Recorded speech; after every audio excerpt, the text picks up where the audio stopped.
What's going on, guys? Hey, we're back. If any of you guys have been watching my channel for the last year or so, you know who Utah is.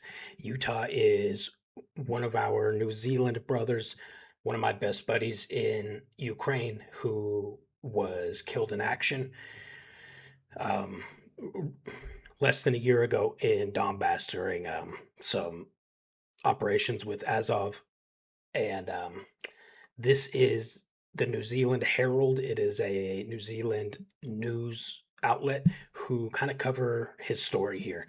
And this guy is nothing but an absolute hero in my eyes. And I want to be able to share his story with as many of you guys as possible because I think he has a story that may be similar to some of yours in the sense that he was not military trained. He didn't have military experience. He came to Ukraine, excelled in training, excelled in combat, and became an operator within Azov, actually in a leadership role even. And he gave the ultimate sacrifice. But it kind of goes to show, man, how special of a person he was. So this video is all about Utah, Mr. Samuel Haynes. We love you, buddy. Let's jump into it. Throughout this video, I'm going to be posting videos and pictures of me in Utah that I've taken throughout the last couple of years.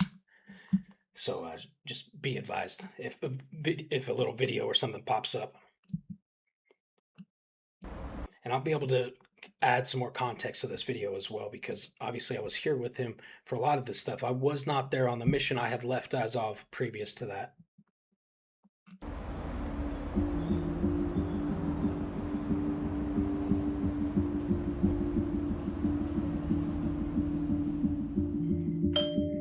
It's a sound that still triggers Mary Spencer. Oh God, I would think. I hate the doorbell. Mary Spencer is Utah's mom.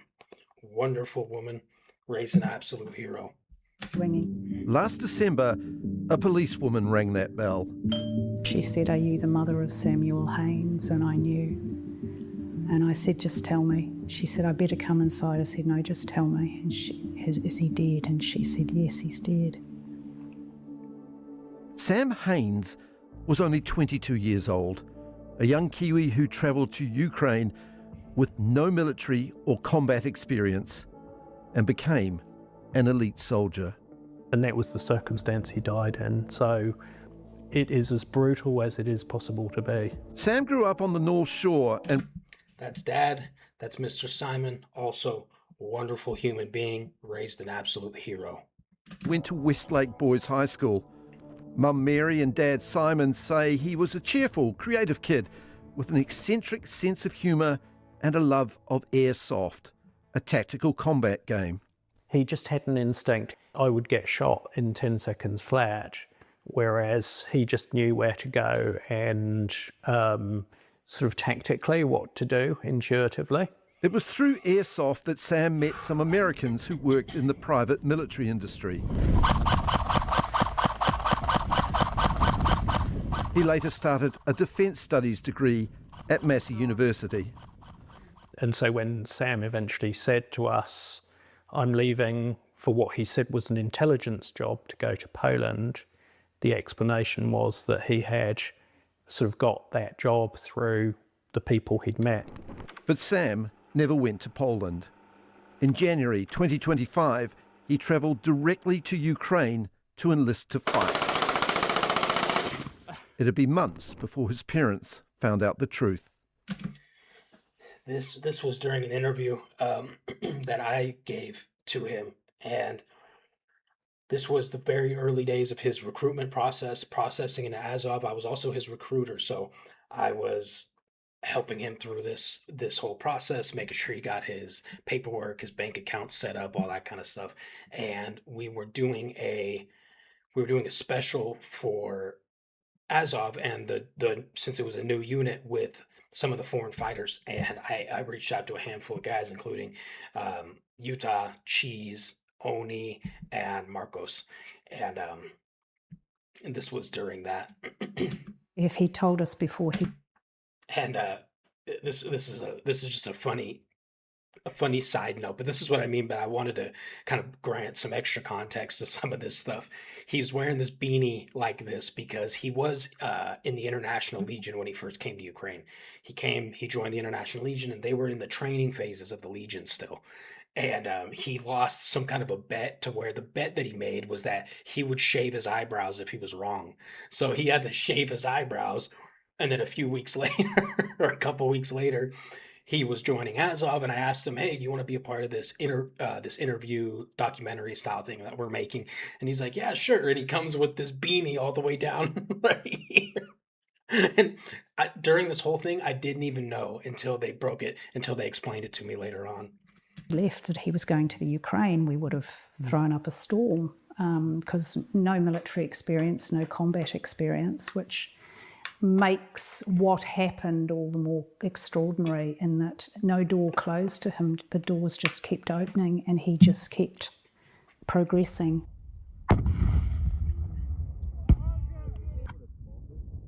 Within weeks, Sam had enlisted in the Azov Brigade's International Battalion.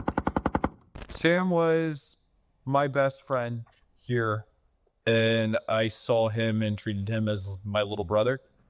Among them was a former US soldier from Tennessee who goes by the call sign Cheese. We ended up all going to Azov in the same platoon, and me and Sam ended up on the same team. We spent about 3 to 4 months in training together there. Cheese and Sam, now known by his... This was this team was the team that I was on as well. I was the combat medic for the same team. Cheese joined the same time Utah did. Very solid soldier. He's still out there fighting, doing really, really good work. So shout out to Mr. Cheese, man. call sign Utah were good enough to be selected for the Azov Special Forces International Battalion. There is a difference between special forces here in the East and what the West calls special forces. We're not SAS level. We're shock troops, stormtroopers, Stormabeak, or storm infantry.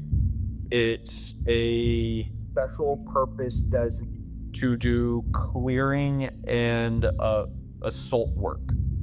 The war in eastern Ukraine is frequently compared to the trench warfare of the First World War, a grinding, brutal struggle for slivers of territory. So this is a shrapnel war, is what I call it. Almost all of our injuries are from shrapnel. 10 plus grenades into a hole about the size of the room I'm in, and I'm in a really small room right now. And it's a lot of just shooting around a corner. During their first operation, while under attack from a Russian drone, Sam saved Cheese's life. This Mavic drone came up and started staring at us. So we had to move through the tree line, and on the movement through the tree line, Sam just stops and stares at me. I look back at him, and he's like, "There's a mine right next to you." That was like the introductory that the both of us had to Ukraine. This mission he's referring to, if it's the one that I'm thinking, was there a lot of these guys' first mission in Ukraine, and on the team that we were on, and we were moving to a position to assault a location, and we ended up taking indirect artillery fire that was very direct, and it split our assault team. And Cheese and Utah were separated from the rest of us, and they were in the front of the patrol formation. They were separated up into a tree line, had to basically fight for their lives up there, while the rest of us were stuck. We had to run, and we were able to get into a trench system and hide in this trench system where there were some friendly Ukrainian units. It's a war you can watch online. Soldiers wear body cameras, and footage like this is regularly uploaded. And we've now seen footage of what it actually was like. And it is literal trench warfare. We saw him literally fighting in a trench, Russians. We've seen him literally going house to house. I found it terrifying. I looked at it and I thought, how can he be doing this? I don't understand it. And he seemed as calm as anything under fire, you know. We said that we never got to know the man he was out there. What kind of a soldier was Sam? One of the best. He was very calm, very reserved. And when I would go do something that was impulsive, he would stop me and slow me down and be like, think there's a better way to do this. Simon and Mary spoke to Sam every couple of weeks, but he never let on. He was on the front line in Ukraine. Discreet was the name of the game, basically, and he was extremely good at that. You thought he was working in intelligence? In Poland. Yeah. And did he spend any time doing that? No. I had done the same thing with my dad. Your mind's made up. You don't want people that you love to try to talk you out of it, to try and tell you that you're making a dumb mistake. And then because you feel like you're doing something right. This is such a, I think, important point that Cheese makes here is there's something innate or maybe primal or embedded in certain people to where when they make the decision to come here to Ukraine to fight, that's it. They're not going to be talked out of it. And then in their head, they start thinking, okay, what is the best way to mitigate hurting the people's I love's feelings, but also be able to do what I feel like I'm driven and I'm called to do. So there's this internal struggle, and it's something that I would say 80 to 90% of foreigners deal with, is going to a place that on the media is considered to be a suicide mission. And how do you tell your family this? There's no way they're going to be like, okay, great, go ahead and go on the suicide mission, right? So it's this dichotomy of right and wrong in your head. Yo! Utah, move back! Keep on the left side of the tree line!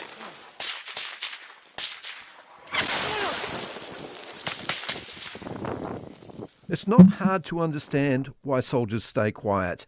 The toll is real and it's stark.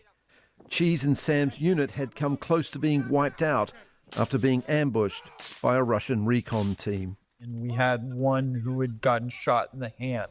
We had one who he had gotten shot in the helmet, and his helmet had deflected the round into his eye and had lodged into his jaw.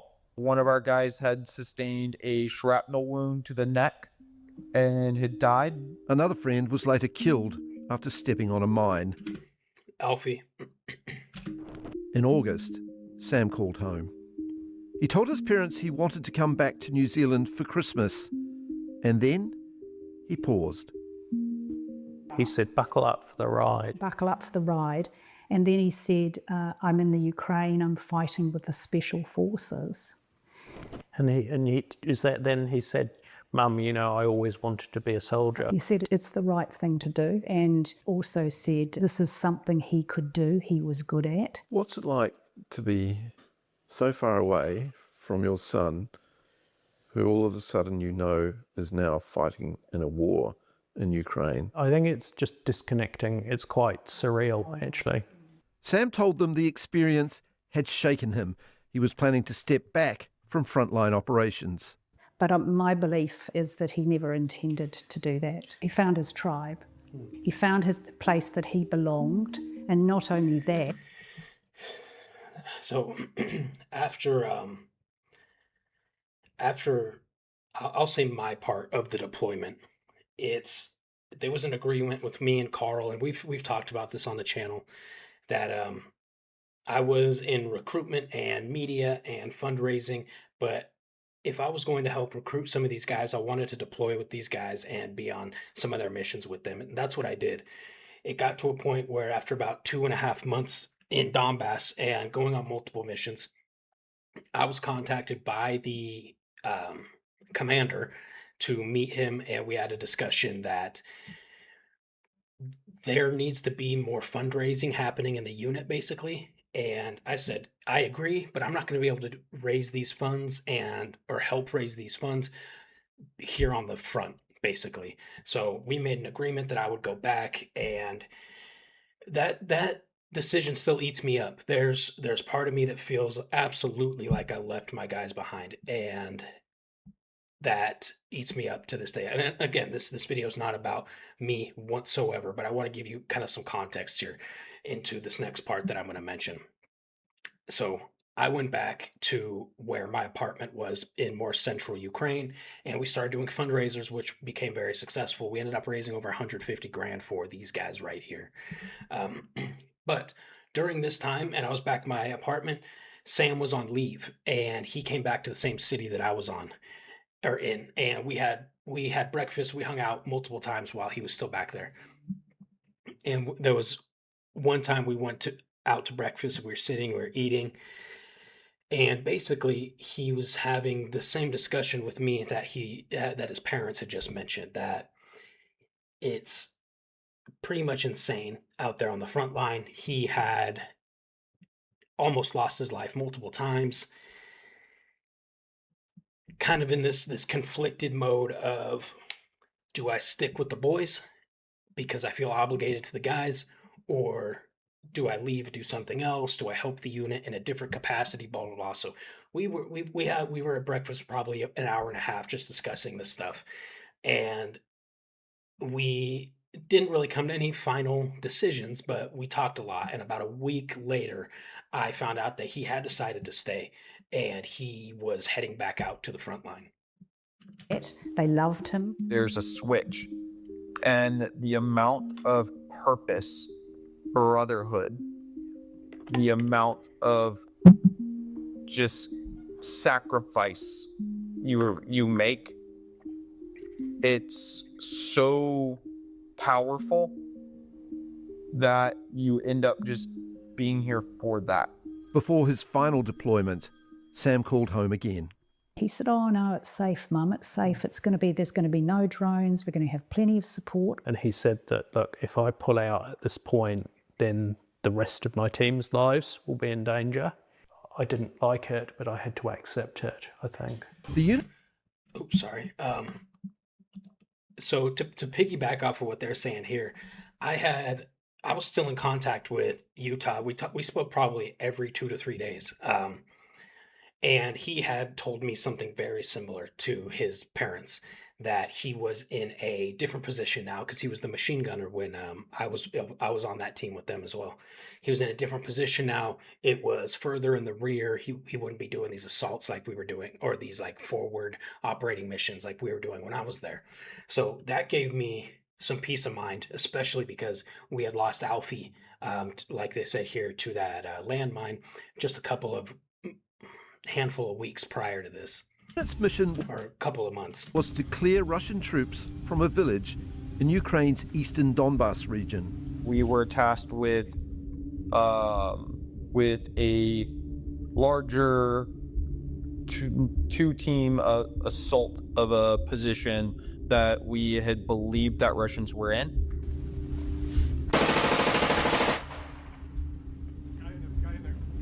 Stop. Don't shoot. We're taking him prisoner. It was slow going, one house, one street at a time.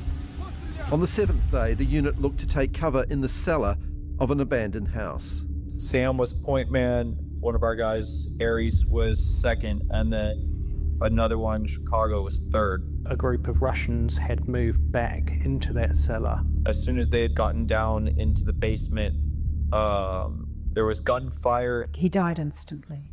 Sam and Aries, the soldier directly behind him, lay dead in the cellar. Solid copy. Chicago, you're gonna be all right, but first we need to kill the motherfucker who did this to us. The third, Chicago, escaped. You guys know that voice, right? Mr. Uno. but is badly wounded. As I'm shooting down, I start getting engaged from the 3 Russians down in the basement. They start shooting up and out. The Russians refused to surrender. So at that point, the only thing we could do was throw frag grenades and smoke grenades and try to flush them out, and they didn't come out. Azov fighters do not leave their dead behind, but there's another complication. Sam and the other soldier were carrying equipment that could not fall into Russian hands. Azov command orders Cheese to throw a massive explosive charge into the cellar. I grabbed the tank mine, ran back around the position, and threw it into the position and leveled it.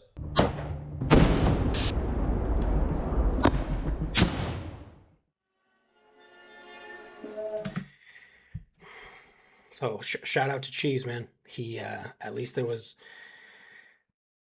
revenge, I suppose. But either way, going and throwing a big tank mine into a position where you know there's multiple enemies, especially enemies that just killed your friends, takes a lot of balls, man.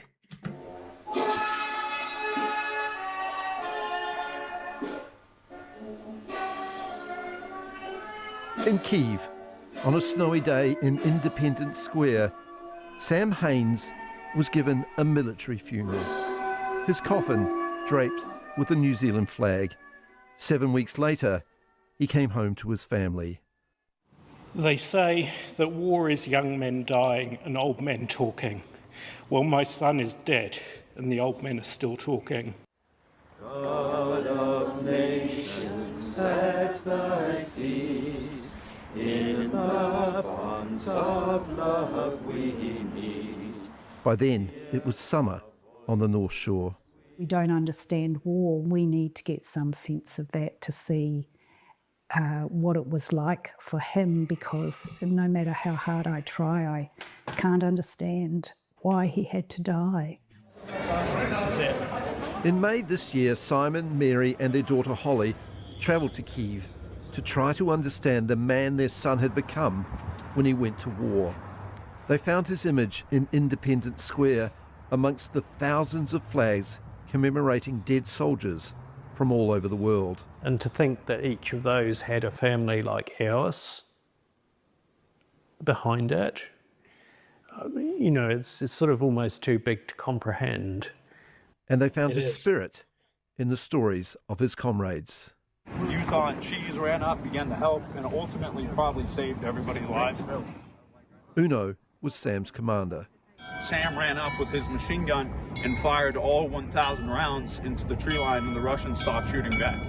They just were like, whoa, whoa, like they were just done. They said he was an amazing soldier and a great leader as well. And for a 22-year-old, we felt that was like, oh my gosh. I'm in awe of him, I would say. In awe. And they met Cheese, who travelled 7 hours from the front line with a gift. It was the last thing we have that he was wearing at the time of his death. He must have obviously been hit here, and it would have glanced through possibly into him. When I got it, it was all caked in mud, and it took me about 3 days of sitting with it in the bath to get it this clean. I'm sorry, and I feel bad for their loss. I feel as if I should have protected him, but also I understand he was a grown man and he made his choice, and we were in this together. After Sam's death, Cheese stepped back from the front line. He asked to become an instructor, but in the end, he returned to the fighting. I thought that it would be it would almost dishonor him and everything that he had put and gave for this by backing out. I actually said to him, one thing Sam would want from you is to stay alive. Ukraine helped fill in some of the blanks for Simon and Mary, but not the huge hole left in their lives after Sam's death. I realised that he really was dead, and that, you know, my place is just here as a witness in New Zealand, and that if he is somewhere, it's more in the home and, you know, the places where you grew up. Some people have a calling and something they have to fulfill, and when they've fulfilled it, they die. It's left us a burden we'll carry for the rest of our lives for the loss of him. But somehow he was meant to do this.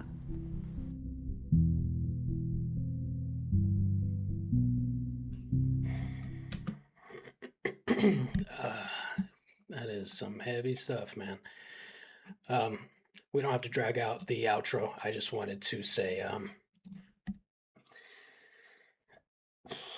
thank you to his parents for raising such an amazing human. He was definitely special and a true hero, like I've said time and time again. I am grateful that I knew him and grateful that I have the memories that I have with him and the videos and photos and all kinds of stuff that I can continue to share and just continue to share and spread the word about the kind of person that he was. So, very cool video. That's it. I love you guys. See you in the next one.